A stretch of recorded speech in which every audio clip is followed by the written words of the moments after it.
Opa galera, beleza? Tudo bem com vocês? Voltamos aqui agora para o nosso segundo vídeo da nossa série. Vamos falar hoje sobre o governo constitucional. Então se você gostou da ideia, curte, se inscreve, ativa o sino da notificação para não perder o próximo vídeo e vamos embora para essa aula.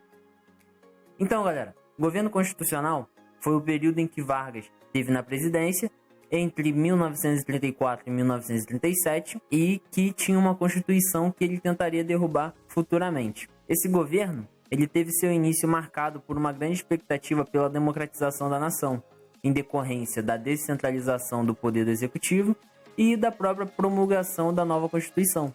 E esse governo, mesmo com toda essa expectativa, teve o poder centralizado em um pequeno grupo, e isso foi o que levou à construção do Estado Novo.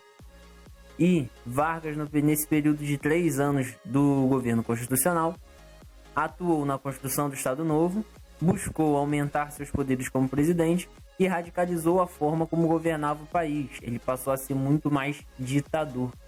E dessa forma, o Brasil ficou marcado pela radicalização da política e a atuação de diferentes grupos políticos.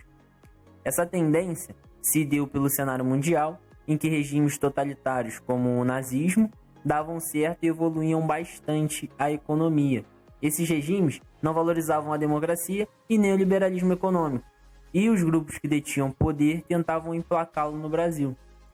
E isso levou à criação de partidos radicais, que foram a AIB, a Ação Integralista do Brasil, que fazia parte da extrema-direita, que era da extrema-direita, liderada por Plínio Salgado, que mais tarde seria concorrente candidato à presidência, e aquilo. O integralismo ele se inspirava nos fascismos europeus, sobretudo o italiano. Eles eram tão loucos, mas tão loucos, que eles se vestiam com uniformes semelhantes aos militares, na cor verde, organizavam grandes encontros públicos, como gigantescos comícios, formavam milícias para atacar os grupos de esquerda, tudo pelo poder. E aquilo, eles souberam explorar bem o medo das classes médias com as dificuldades econômicas que ocorreram na Grande Recessão.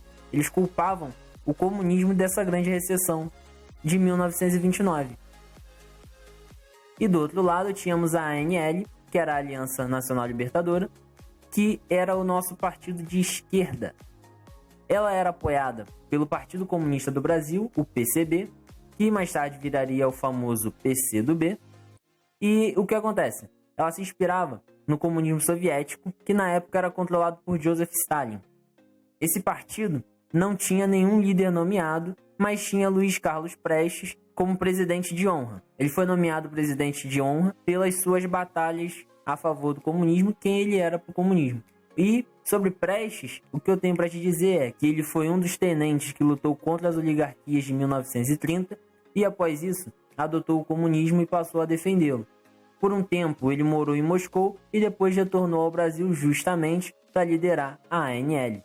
O que esse partido tinha como intenção era de realizar a reforma agrária. Desde muito tempo a reforma agrária é um objetivo da esquerda e garantir a liberdade individual e os direitos sociais, como já era pregado há muito tempo por muitas pessoas.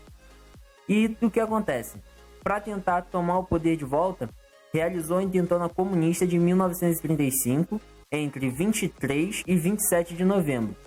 Essa intentona ocorreu em 3 cidades. No caso, a intentona foi um movimento contra o governo de Vargas.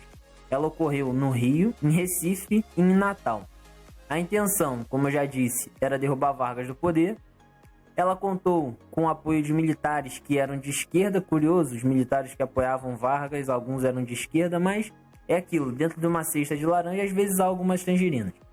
Foi um fracasso total essa intentona. E o que aconteceu? Fez Getúlio ficar louco. Ele ampliou todos os esforços que ele podia para fechar o poder em volta dele. Entre 1935 e 1936, Vargas usou como pretexto a intentona comunista para acentuar sua postura no sentido de implantar o regime autoritário no Brasil. O governo em si já caminhava para essa implantação, porém a intentona foi o pontapé inicial que faltava.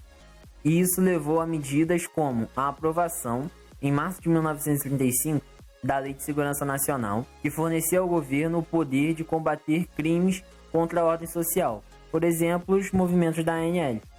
E, como medida radical, eles fecharam a ANL em julho de 1935, perseguindo todos os seus líderes.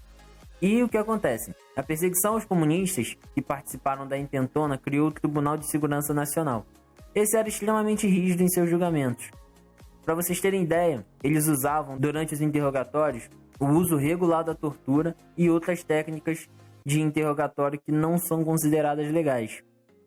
E Vargas, para manter o poder centralizado, que era o que ele mais queria, era o sonho dele, ele fez com que fosse decretado o estado de sítio pelo Legislativo. Esse decreto centralizava o poder no Executivo e suspendia as ações do Legislativo e do Judiciário.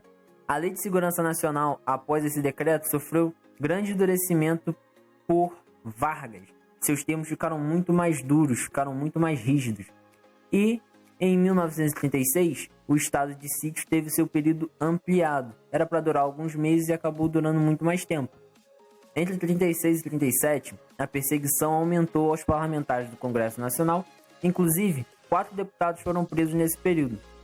Os preparativos de um golpe que estendesse os poderes presidenciais estavam a todo vapor.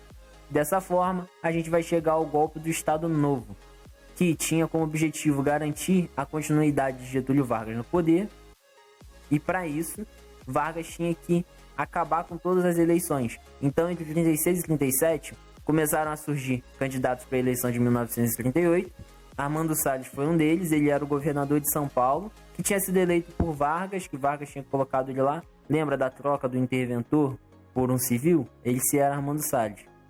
O outro era José Américo, um paraibano com ideias autoritárias, que em tese Vargas deveria apoiar, e Plínio Salgado, que era líder da ABI.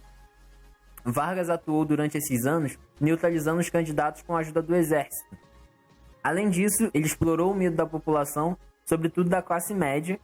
Ele explorou todo o medo que eles tinham do comunismo, e dessa estratégia surgiu o Plano Cohen.